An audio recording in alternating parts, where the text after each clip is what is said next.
시간이 되었습니다. 다 같이 주님의 임재를 사모하는 마음으로 자리에서 일어서기 바랍니다. 오늘 하나님께서 하나님의 자녀들인 우리를 주님의 전으로 불러주셨습니다. 바로 이 자리에 또 영상으로 예배드리는 또 그 가정과 우리의 삶의 자리에 그 하나님의 은혜가 함께 하시기를 간절히 사모하는 마음으로 우리가 다 같이 묵상으로 기도드리겠습니다.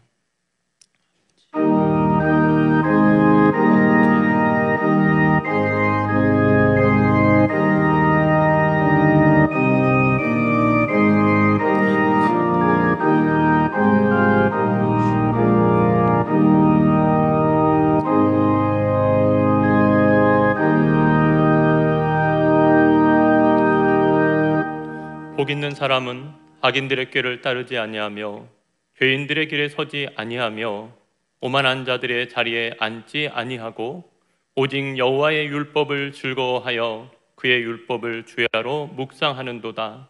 그는 시냇가에 심은 나무가 철을 따라 열매를 맺으며 그 잎사귀가 마르지 아니함 같으니 그가 하는 모든 일이 다 형통하리로다.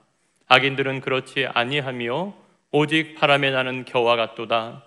그러므로 악인들은 심판을 견디지 못하며 죄인들이 의인들의 모임에 들지 못하리로다. 무릇 의인들의 길은 여호와께서 인정하시나 악인들의 길은 망하리로다. 아멘.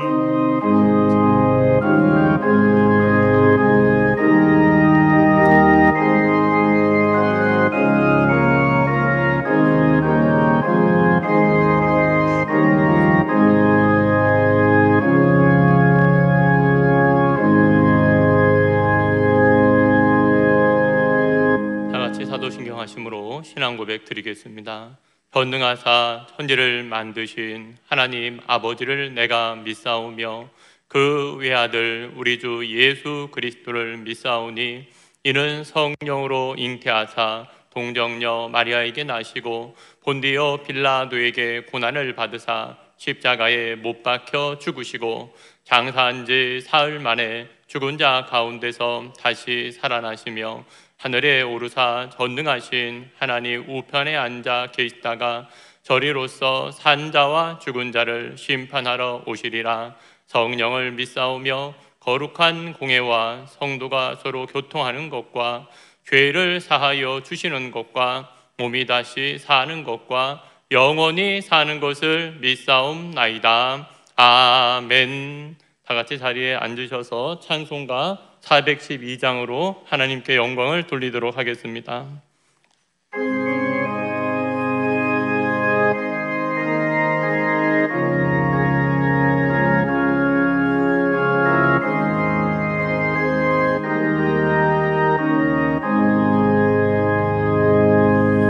내 영혼의 그 깊은 데서 맑은 가락이 울려나네.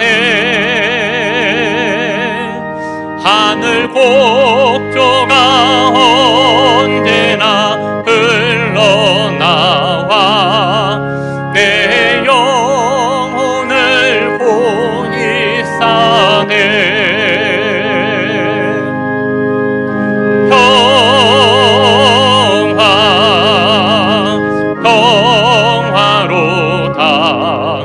하늘 위에서 내려오네.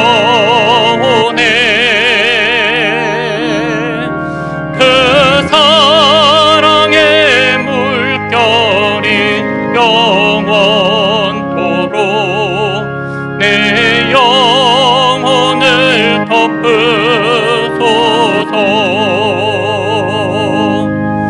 내 맘속에 이 평화는 깊이 묻힌 보배로다. 나의 보화를 캐내어 가져갈 자 그 아무도 없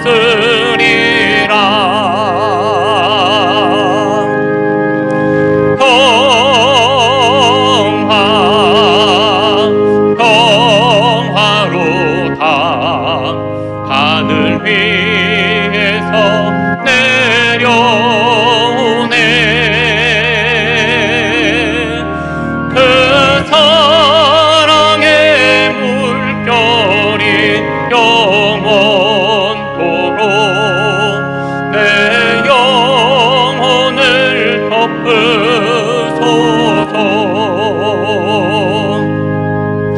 내 영혼의 평화가 넘쳐남을 주의 큰 복을 받음이라. 내가 주야로 주님과 함께 있어 내 영혼이 편히 쉬네.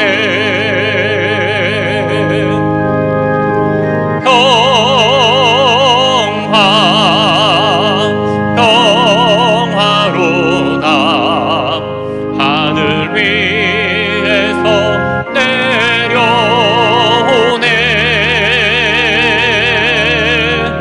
그 사랑의 물결이 영원토록 내 영혼을 덮으소서.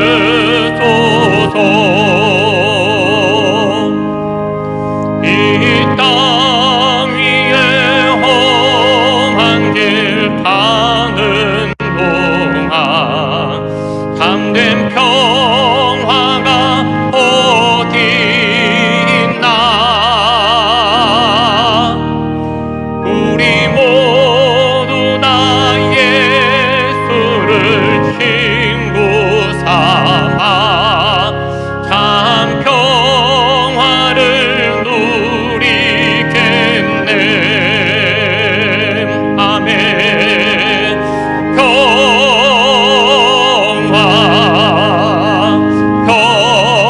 평화로다 하늘 위에서 내려오네. 그 사랑의 물결이 영원토록 내 영혼을 덮으소서.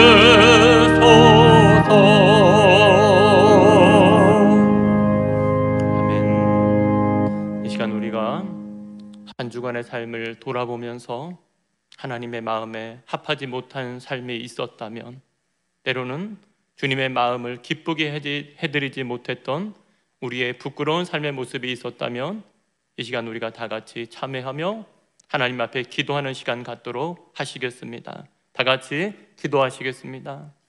아버지 하나님, 오늘도 저희들 무엇이간데 이처럼 사랑하여 주시고 아버지 아침에 주의 전으로 저희의 걸음을 인도하여 주시고 오늘도 주님의 그 보혈로 오늘 그 십자가의 그 은혜로 아버지 그 그늘 안에 살게 하신 아버지의 사랑과 은혜를 진실로 감사를 드립니다.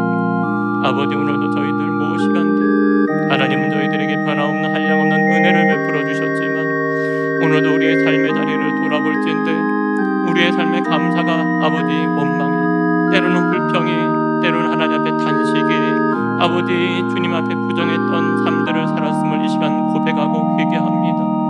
아버지 우리의 삶의 제목이, 기도의 제목이 달라지기를 원합니다.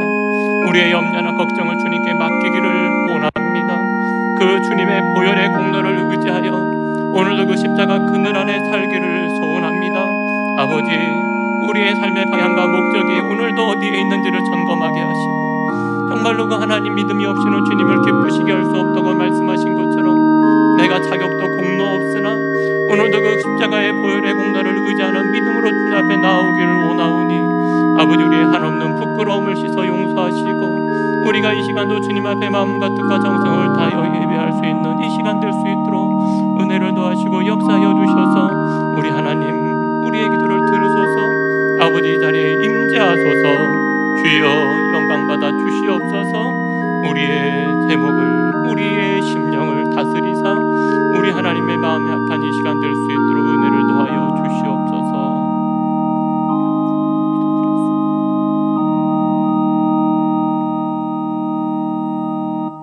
고맙고 감사하신 하나님 아버지, 오늘도 저희들 무엇인가인데 이처럼 사랑하여 주셔서 아버지 복된 주일을 맞이하여 다시금 하나님 아버지 앞에 예배드리게 하여 주신 아버지의 사랑과 은혜를 진실로 감사를 드립니다. 아버지, 오늘도 저희들 무엇이간데 이처럼 사랑하여 주셔서 하나밖에 없는 독생자 예수 그리스도를 이 땅에 보내주시고 십자가에 내어주셔서 그 주님의 보혈의 공로로 우리를 구속하여 주시고 자녀 삼아 주심을 진실로 감사를 드립니다.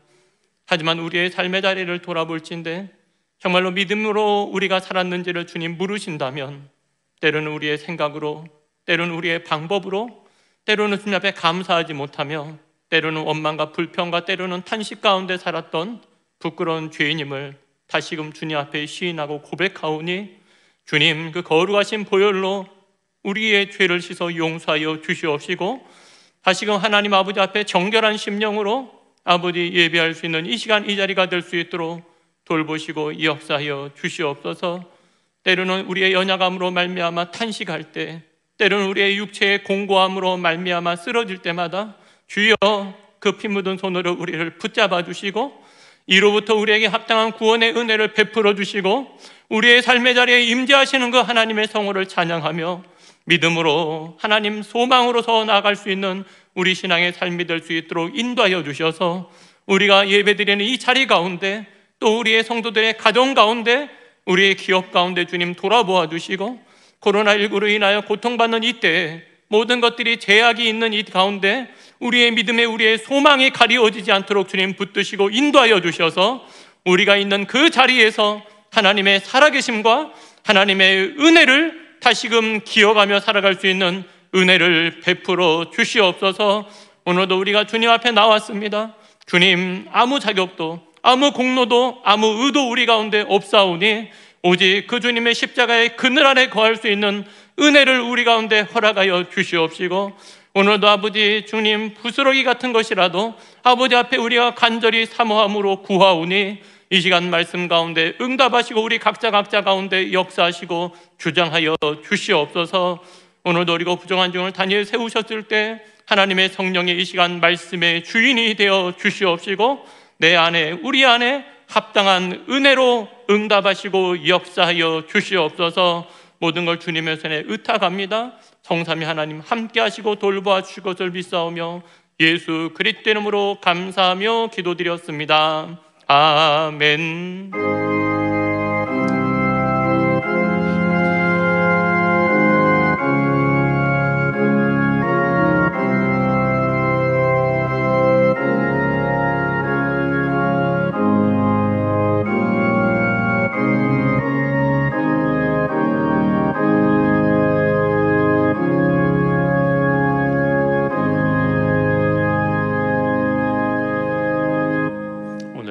하나님께서 우리에게 허락하신 말씀 누가복음 1장 26절부터 38절까지 말씀입니다.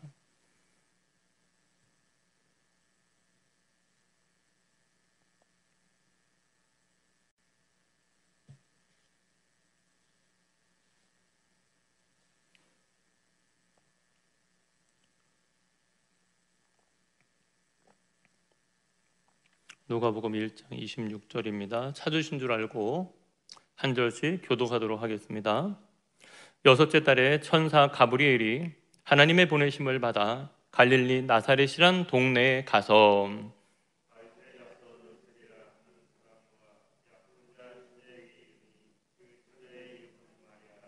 그에게 들어가 이르되 은혜를 받은 자여 평안할지어다 주께서 너와 함께 하시도다 하니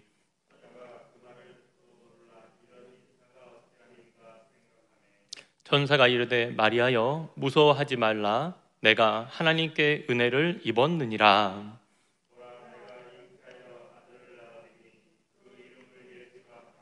그가 큰 자가 되고 지극히 높으신 이의 아들이라 일컬어질 것이요 주 하나님께서 그 조상 다윗의 왕위를 그에게 주시리니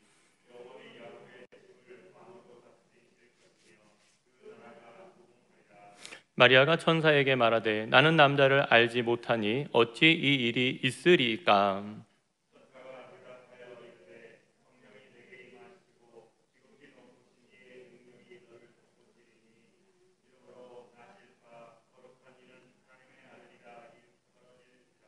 보라 내 친족 엘리사벳도 늙어서 아들을 배었느니라. 본래 임신하지 못한다고 알려진 이가 이미 6달이 되었나니.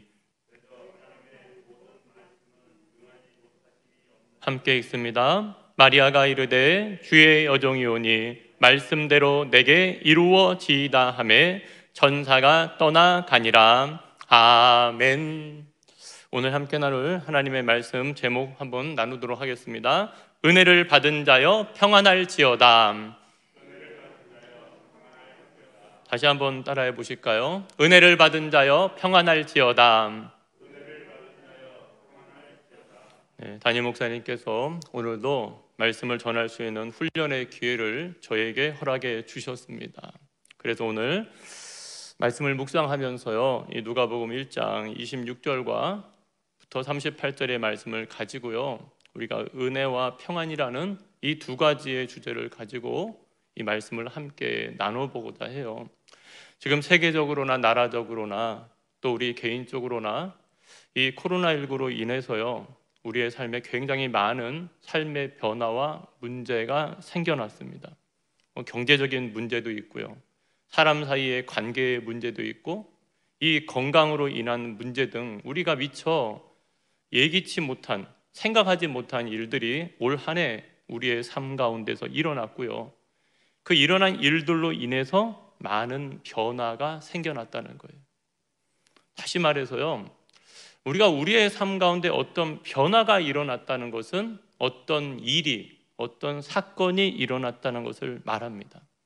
그러니까 더 정확히 표현하면은 일어난 일에 대해서 우리가 반응을 했다는 거예요.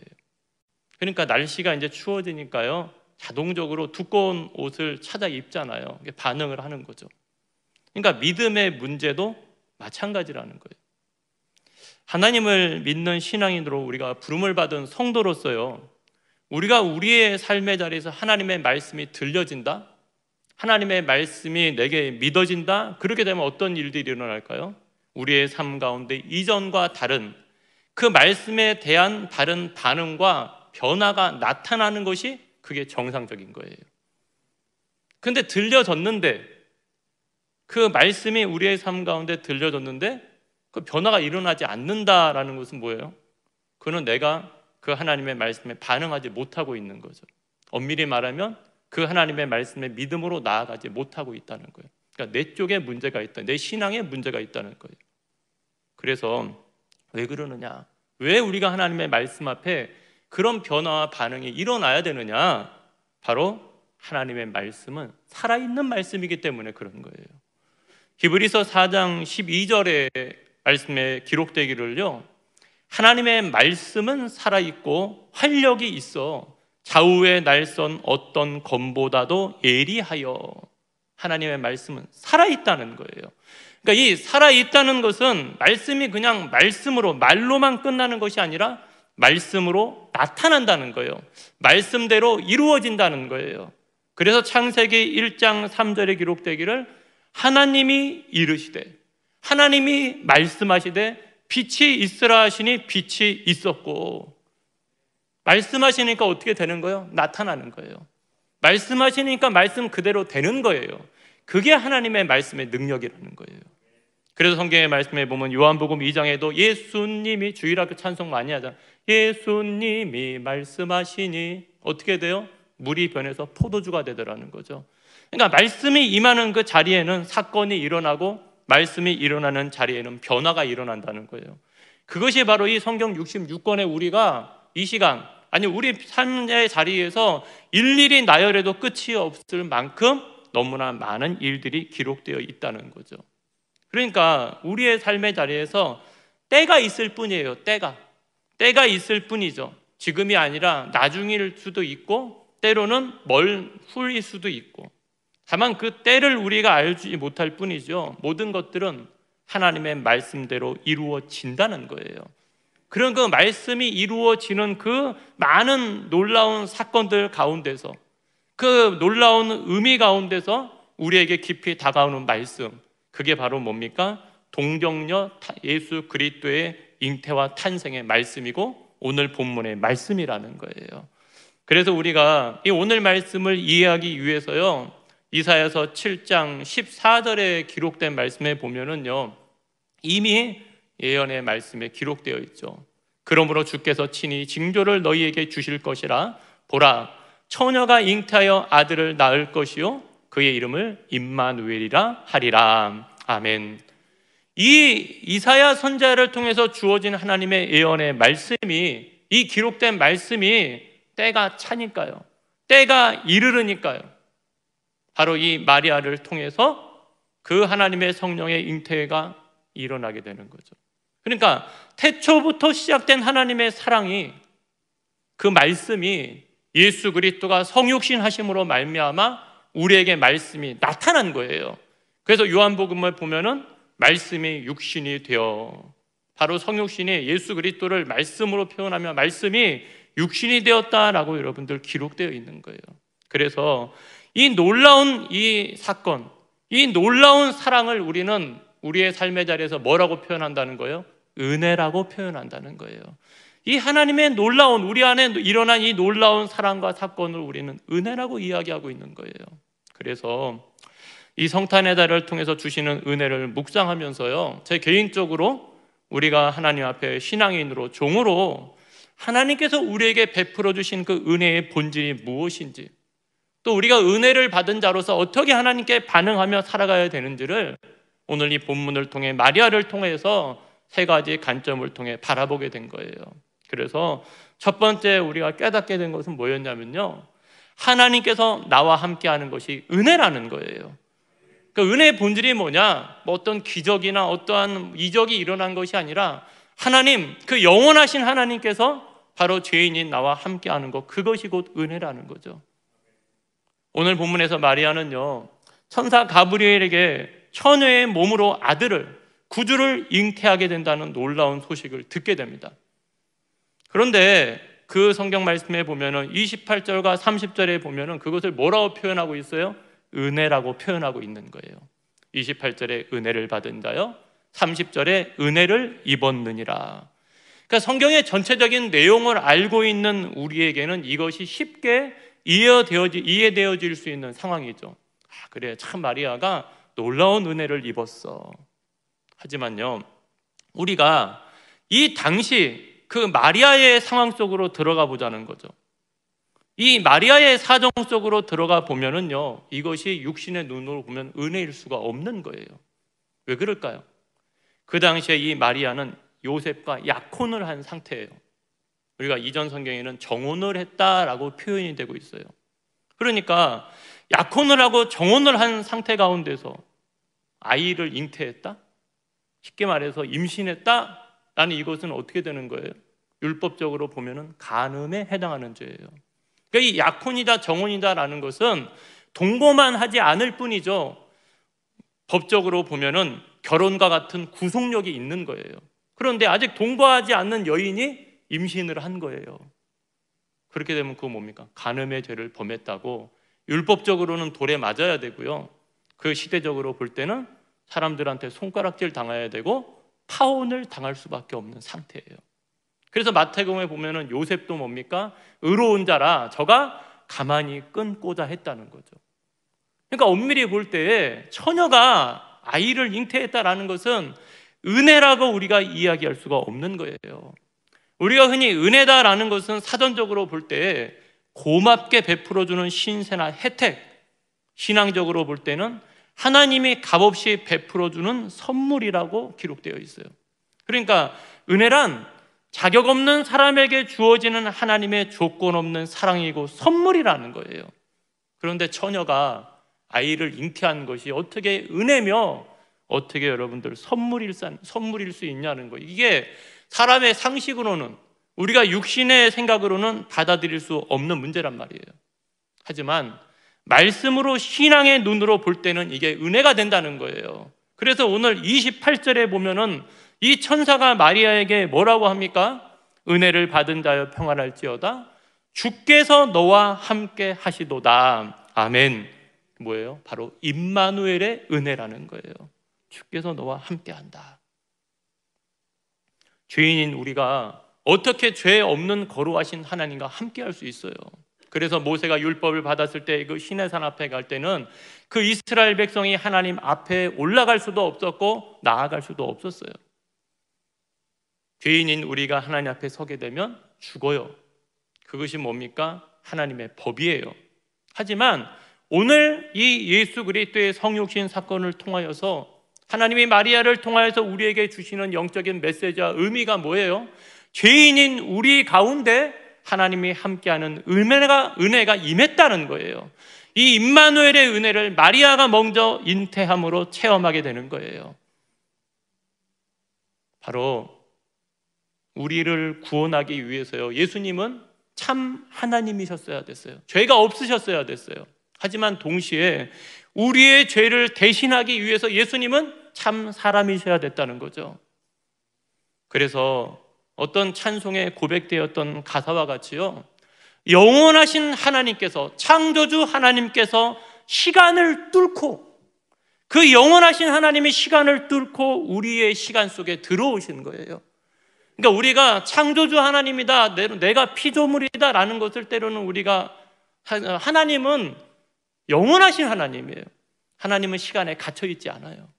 하지만 그 영원하신 하나님이 유한한 이 죄인인 육체를 입고 있는 우리의 삶의 자리에서 그 시간을 뚫고 우리의 삶 가운데 찾아오신 거예요. 이게 정말로 놀라운 은혜라는 거예요.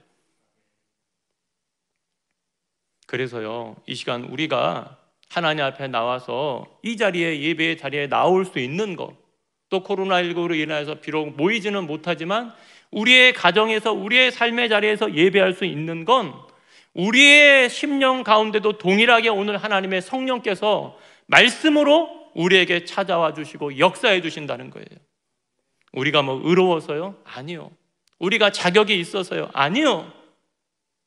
그 영원하신 하나님이 그 시간을 뚫고 우리 안에 있는 이 교만을, 우리 안에 있는 이 욕심을, 우리 안에 있는 이 정욕을 뚫고 들어오셔서 바로 나는 너의 하나님이다, 내가 너와 함께한다 라고 말씀해주고 있는 거예요. 오늘 이 본문에 마리아에게 일어난 이 잉태의 사건은요, 아브라함이 하갈을 취하여서 이스마엘을 잉태했던 불순종의 사건이 아니에요.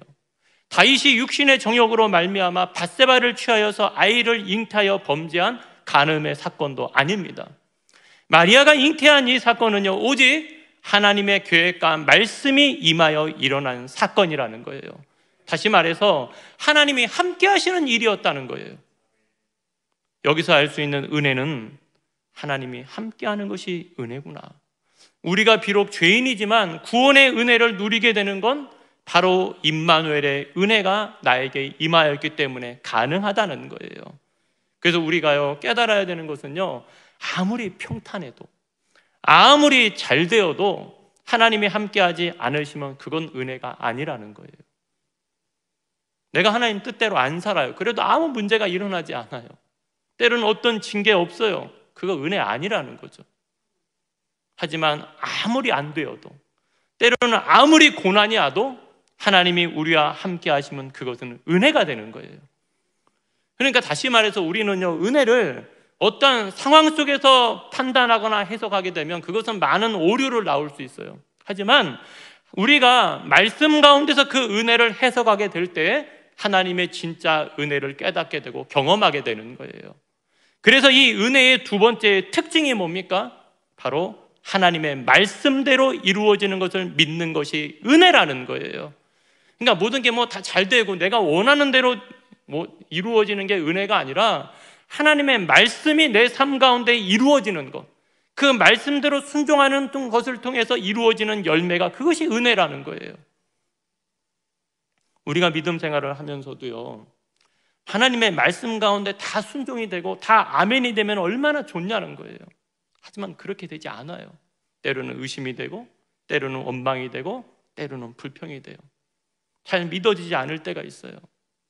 바로 우리 안에 불신앙의 죄가 있기 때문에 그러는 거예요. 하나님의 말씀을 들어도 회개하지 않기 때문에 그러는 거예요. 우리는 흔히 은혜를 받았다라는 것이 내 마음에 무엇인가 동의가 되고, 또 감정적으로 무언가 감화를 받으면은 은혜 받았습니다라는 표현을 씁니다. 물론 그것도 어느 정도는 맞아요. 하지만 마리아는 달랐어요. 단순히 말씀을 받고 말씀에 동의한 게 그친 것이 아니라 그 하나님의 말씀에 순종하는 자리까지 나아갔다는 거예요. 그것을 잘 보여주고 있는 것이 바로 34절의 말씀이에요. 마리아가 천사에게 말하되 나는 남자를 알지 못하니 어찌 이 일이 있으리까 하고 물어요. 이 말은요, 그 가브리엘 천사의 말을 믿지 않아서가 아니라 어떻게 그렇게 되는지 가르쳐 달라는 거예요. 어떻게 그런 일이 있을 수 있습니까? 어떻게 그렇게 되는지 나에게 가르쳐 주십시오. 적극적인 믿음으로 하나님의 말씀을 받는 거예요. 이것을 이해하기 위해서 우리가 비교해야 되는 말씀이 있어요. 그것이 바로 그 위에 있는 누가복음 1장 18절의 말씀이에요. 그 18절에 보면은요, 이것은 예수님의 출생 전에 세례 요한의 출생과 잉태를 다루고 있는 내용인데요. 세례 요한인 아버지 제사장 사가랴가 이 천사 가브리엘에게 똑같은 이 잉태의 이야기를 들어요. 그런데 1장 18절에 사가랴가 천사에게 뭐라고 말하냐면, 사가랴가 천사에게 이르되 내가 이것을 어떻게 알리요? 내가 늙고 아내도 나이가 많으니이다. 쉽게 말해서 잉태할 수 없습니다. 불가능합니다. 그러니까 19절에 천사가 뭐라고 합니까? 천사가 대답하여 이르되 나는 하나님 앞에 서 있는 가브리엘이라 이 좋은 소식을 전하여 내게 말하라고 보내심을 받았노라. 20절 보라 이 일이 되는 날까지 내가 말 못하는 자가 되어 능히 말을 못하리니 이는 내가 내 말을 믿지 아니함이거니와 때가 이르면 내 말이 이루어지리라 하더라. 사가랴는 제사장이었어요. 그런데 가브리엘 천사가 전해준 소식을 믿었어요, 안 믿었어요? 믿지 않았어요. 내 말을 믿지 아니함이거니와 그래서 벙어리가 되게 했어요. 이 세례 요한을 낳을 때까지 너 벙어리 되게 됐어. 그리고 나서 세례 요한이 태어나고 나서 이 말의 입이 풀렸죠. 그리고 요한이라 하리라 하고 그 하나님의 증거를 이야기하게 됩니다. 그런데 엄밀히 보면은 이 사가랴는 이루어지고 믿었어요. 자기가 벙어리가 되고 나서 믿었어요. 하지만 마리아는 어땠을까요?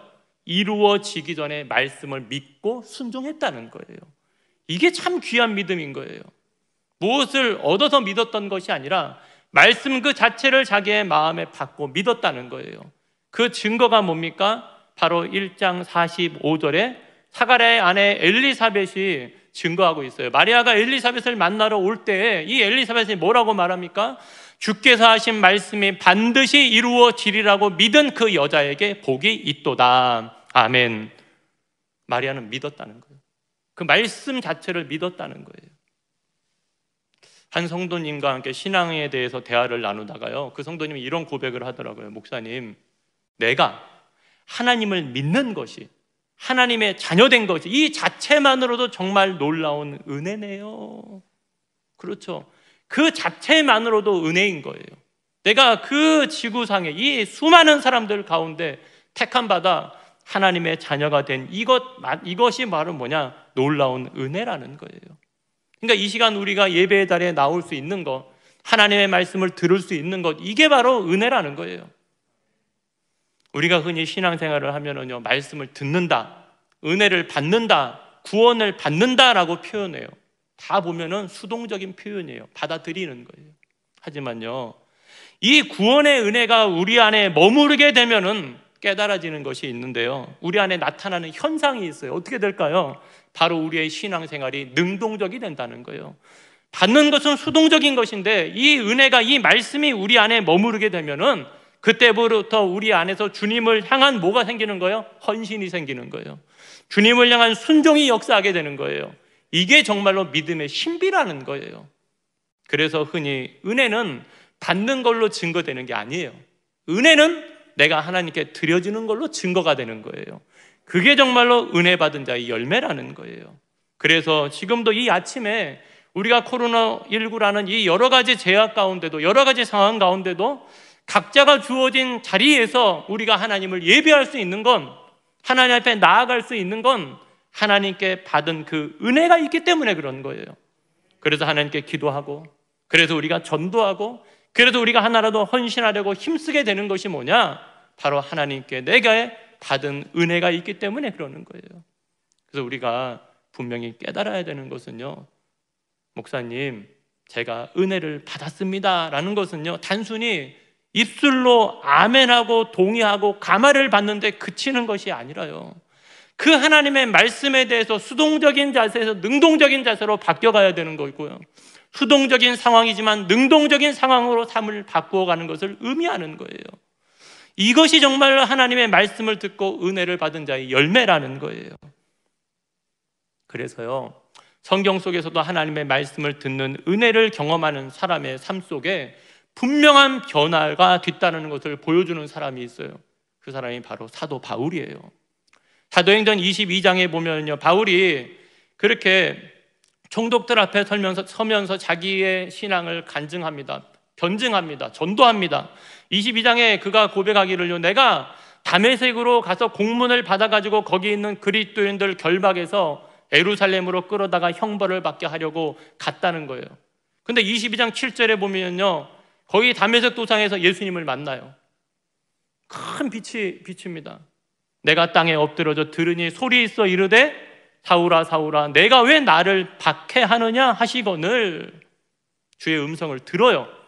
그러니까 22장 10절에 사도 바울이 그 예수님을 만나고 나서 뭐라 고백합니까? 이게 중요해요. 내가 이르되 주님 무엇을 하리까? 주께서 이르실 때 일어나 다메섹으로 들어가라. 내가 해야 할 모든 것을 거기서 누가 이르리라 하시거늘. 아멘. 그러니까 어떠한 자격이 있어서 은혜가 임한 게 아니죠. 말씀을 듣고 회개하니까, 말씀이 믿어지니까, 순종하니까 은혜가 임하게 되는 거예요. 예수 그리스도를 믿는 자를 잡아서 결박해서 끌어다가 형벌받게 하려고 갔던 바울도 그 예수님을 만나고 그 음성을 듣게 되니까 어떻게 됩니까? 능동적인 자세로 바뀌어요. 지난날에는 죄 가운데는 능동적으로 살았죠. 죄 가운데는. 그리고 하나님의 말씀 그리스도에 대해서는 적대적으로 살았다면, 예수 그리스도의 말씀을 듣고 나서는 자기의 삶의 방향과 목적이 완전히 달라져 버리는 거예요. 그래서 오늘 이 38절에도 마리아도 동일하게 고백하고 있는 거예요. 뭐라고? 이 천사의 말을 듣고 하나님의 모든 말씀은 능하지 못하심이 없다는 그 소식을 듣고서 뭐라고 고백합니까? 주의 여종이오니 말씀대로 내게 이루어지이다 하매 천사가 떠나가니라. 아멘. 말씀대로 내게 이루어지기를 원한다는 거예요. 그게 바로 은혜 받은 자라는 거예요. 사랑하는 성도 여러분, 우리에게요, 말씀이 들려지고 말씀이 믿어지고 은혜가 임한다는 것이요, 반드시 상황이 좋게 변화된다는 것을 의미하지는 않는다는 거예요. 엄밀히 보면은 은혜를 받는 그 순간부터 좁은 문을 통과해야 되고 좁고 협착한 길을 걸어야 되고, 때로는 가시밭길이 펼쳐지고 때로는 인내해야 되고 때로는 견뎌야 될 일들이 너무나 많이 생긴다는 거예요. 마리아에게 이 은혜가 임하고, 이 마리아는 어떠한 삶을 살았습니까? 이 믿음의 여인은 마국간에서 해산을 해야 했고요, 애굽으로 피신해야 했고요, 십자가에 달려 죽으신 그 예수 그리스도를 장사 지내야만 했습니다. 하지만 결국 그 믿음대로 부활하신 주님을 보았고요, 가장 복된 여인이 될 수 있었다는 거죠. 오늘 말씀을 준비하면서요, 지금은 은퇴를 하셨지만 제가 신학을 하면서 존경했던 그 유호준 교수님이 계셨는데요, 그 목사님이 인터뷰를 하시면서 이런 말씀을 하신 것이 기억이 나더라고요. 이 목사님이 형제분이 다 목사님이 되셨고요, 지금도 교수로서 하고 계시는데요, 이 목사님의 아버지는 평신도셨대요. 시외버스 운전사, 그것도 정규직 운전사가 아니라 스페어 운전사셨대요. 그런데 이 아버지가요, 얼마나 하나님을 열심히 믿었는지, 이 목사님이 말하기를 아버지는 평신도이셨지만 누구보다도 하나님을 사랑하는 사람이셨습니다. 그래서 이 시외버스 운전사이신 아버지는요, 방학이 되면 이 목사님과 자녀들을 불러놓고 성경을 읽도가게 하셨다고 그래요. 성경을 읽고 방학 기간 동안 읽고 시험 보시고, 또 성경 읽지 않으면은 밥 먹지 말라고 하고 공부하지 말라고 할 정도로 하나님 말씀을 읽게 하셨대요. 그리고 과천에 그 하나의 교회의 창립 멤버셨는데요, 그 예배당을 지을 정도로 헌신하셨대요. 그래서 이 목사님도 자기가 중학교 1학년, 2학년 때 개울에서 모래를 파서 날랐던 기억이 있대요. 옛날엔 그랬잖아요. 교회 지을 때 모래 퍼서 막 날라가지고 교회 건축하는 그런 일을 했대요. 그런데 이 목사님이 중학교 2학년 때 이 아버지가 백혈병으로 입원을 하시고 이 목사님이 고등학교 1학년 때 42살이라는 젊은 나이로 투병을 하다가 돌아가신 거예요. 그러니까 그 당시에 고등학생이니 목사님 안에도 영적인 회의감이 들겠죠. 정말로 하나님 어떻게 이런 일이 일어날 수 있습니까? 그 누구보다도 하나님을 사랑하고 그 누구보다도 하나님을 열심히 믿었는데, 그런데 그 아버지는 떠나고 집에는 뭐만 남았을까요? 가난만 남았다는 거예요. 가난. 근데 중요한 것은 이 목사님이 고백하기를 아버지가 우리에게 가난만 남겨주고 떠난 것은 아니었다는 거예요. 그 아버지는 우리에게 신앙을 남겨주고 떠나셨습니다. 그러니까 너무나 어려웠는데요, 이 목사님이 하나님을 원망하고 낙심할 때 그 어려운 순간에 그 어려운 가정 형편 속에서도 아버지께서 가정 예배 때마다 전해주신 수많은 말씀 가운데 시편 37편 25절 말씀이 자기의 가슴에 남아 자신을 지탱했다는 거예요. 아버님이 늘 이 말씀을 자주 전하셨대요. 그 말씀이 뭐예요? 내가 어려서부터 늙기까지 의인이 버림을 당하거나 그의 자손이 걸식함을 보지 못하였도다. 이 말씀이 이 목사님 안에는 남아 있었던 거예요. 이 말씀이 그에게 위로가 되고 힘이 되었던 거예요. 그래서 그분이 그런 고백을 해요. 아무리 어려워도 하나님은 우리를 버리시지 않을 거야. 그러면서 이 목사님이 인터뷰 마지막에 이런 고백을 하십니다. 때론 도저히 이해할 수 없는 하나님이시지만, 그런데도 내가 오늘도 신뢰해야 하는 그 하나님을 내 마지막 순간까지 모시고 살아야겠다는 마음을 가지게 되었습니다.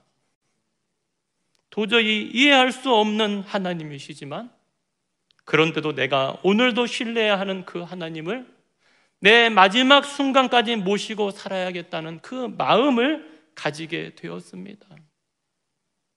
여러분, 하나님의 말씀을 정말로 받는다는 것, 하나님의 말씀을 정말로 붙들고 산다는 게 뭘까요? 오늘 하나님의 말씀을 전하는 종으로서 이 하나님의 말씀이 주는 이 은혜의 힘이라는 것이 무엇인지를 다시금 깨닫게 됐다는 거예요. 그래서요, 우리의 이 말씀을 의지해서 사는 자에게 오는 이 마지막의 특징이 뭘까요? 세 번째, 은혜를 입는 자에게 따라오는 열매가 뭐예요? 바로 평안이고 기쁨이라는 거예요. 은혜를 받은 자여, 28절에 보면은 이 은혜를 받은 자여 평안할지어다. 오늘 말씀을 준비하면서 보니까 이 평안의 원래 뜻은요, 언어적으로 보면 가장 가까운 뜻은 기쁨이에요. 그러니까 이것을 다시 정확히 해석을 하면은 은혜를 받은 자여 기뻐할지어다라는 것이죠. 기뻐할지어다, 기뻐하라라는 의미예요. 성탄의 달을 통해서, 이 말씀을 통해서 오늘 우리가 회복해야 될 것이 바로 이 기쁨이라는 거예요. 흔히들 우리는요, 내 소원이나 일들이 잘 되어지면 다 기뻐해요. 근데 그것은 누구나 마찬가지예요. 그러나 그것은 상황 속에서 오는 상대적인 기쁨이에요. 그러니까 상대적이라는 건 잘 되면 기쁘지만 안 되면 낙심할 수밖에 없는 거예요. 그게 상대적이에요. 하지만요, 하나님이 오늘 이 본문을 통해서 주시는 평안, 이 기쁨이라는 것은, 성경에서 말하는 이 진정한 기쁨이라는 것은 상대적인 기쁨이 아니라 절대적인 기쁨을 말하는 거예요. 그런 그 절대적인 기쁨은 어디에서 올까요? 구원받은 은혜를 깨닫는 데서 오는 기쁨이 절대적인 기쁨인 거예요. 그래서 예수 그리스도께서 이 땅에 성육신하심으로 우리에게 주신 은혜가 바로 이 기쁨인 거예요. 그것을 잘 표현하고 있는 것이 누가복음 2장 10절이죠. 천사가 이르되 무서워하지 말라, 보라 내가 온 백성에게 미칠 큰 기쁨의 좋은 소식을 너희에게 전하노라. 2장 14절에도 지극히 높은 곳에서는 하나님께 영광이요 땅에서는 하나님이 기뻐하신 사람들 중에 평화로다 하니라. 아멘. 우리가 신앙생활을 하면서 늘 누려하는 기쁨과 평안이 바로 이것이라는 거예요. 마리아가요, 처녀로 육체적으로는 너무나 힘든 여러 가지 상황 속에서도 이 모든 것을 은혜로 받고 살아갈 수 있었던 것은 이 기쁨이 있었기 때문에 그러는 거예요. 사랑하는 성도 여러분, 오해하지는 마셔요. 성도의 삶에 눈물이, 고통이 없다는 말이 아닙니다. 아까 말씀드렸던 것처럼 분명히 신앙의 좁은 길을 걷다 보면 울게도 되고 고난도 받게 되고 핍박을 당하기도 되고 때로는 우리가 이해할 수 없는 그런 일들이 우리 가운데 일어날 수 있다는 거예요. 때로는 범죄함으로 징계를 당하게 되기도 하고 때로는 우리의 믿음의 성숙을 위한 연단의 과정을 겪기도 한다는 거예요. 하지만 우리가 분명히 깨달아야 되는 것은요, 예수님께서 십자가의 죽음을 앞에 두고 제자들에게 이렇게 말씀하셔요. 요한복음 16장 21절부터 22절에 기록되기를요, 여자가 해산하게 되면 그때가 이르렀으므로 근심하나 아기를 낳으면 세상에 사람 난 기쁨으로 말미암아 그 고통을 다시 기억하지 아니하느니라. 지금은 너희가 근심하나 내가 다시 너희를 보리니 너희 마음이 기쁠 것이요 너희 기쁨을 빼앗을 자가 없으리라. 아멘.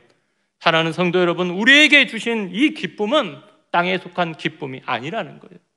하나님이 우리에게 주신 이 구원의 기쁨은요, 그 어떤 것으로도 빼앗을 수 없고 그 어떤 것으로도 끊을 수 없고 그 무엇과도 바꿀 수 없는 기쁨이라는 거예요. 이것이 바로 구원의 기쁨이라는 거예요. 이것이 바로 믿음에서 오는 기쁨이라는 거예요. 이것을 천사가 마리아에게 전해준 기쁨이에요. 오늘 성령님께서 우리에게 전해주시기 원하는 기쁨이라는 거예요. 성도 여러분, 인생의 참 기쁨은 하나님께서 우리에게 은혜로 주신 것들을 누리고 깨달으면서 사는 것이, 그것이 참 기쁨이라는 거예요. 12월 이 성탄의 달을 통하여서요, 이 땅에 오신 주님을 다시 기념하며 우리 안에 이 은혜가 회복되고 이 구원의 기쁨으로 인하여서 정말로 그 하나님의 뜻대로 살기를 결단하고요, 정말로 그 하나님의 뜻대로 순종하며 사는 것이 우리의 삶의 즐거움이 되기를, 그런 저와 성도님들이 되시기를 주님의 이름으로 간절히 축원합니다. 아멘. 기도하시겠습니다. 고맙고 감사하신 하나님 아버지, 오늘도 자격 없는, 공로 없는 저희들에게 놀라운 구원의 은혜를 베풀어 주시고 그 은혜로 인하여 하나님이 주시는 기쁨 가운데 살게 하심을 진실로 감사를 드립니다. 상황 가운데 매여 있는 자가 되지 않게 하시고 오직 하나님의 약속의 말씀을 붙들고 감사하며 살아갈 수 있는 저와 우리 사랑하는 모든 성도님들이 될 수 있도록 은혜를 허락하여 주시옵소서. 모든 걸 주님께 맡기며 예수님의 이름으로 감사하며 기도드렸습니다. 아멘. 다 같이 찬송가 213장 찬송하시면서 준비하신 예물 드리도록 하겠습니다.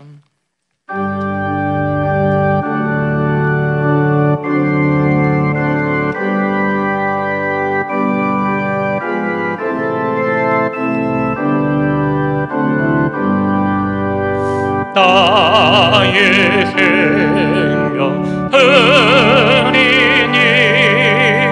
교여 받아 주셔서 세상 살아갈 동안 찬송하게 하소서.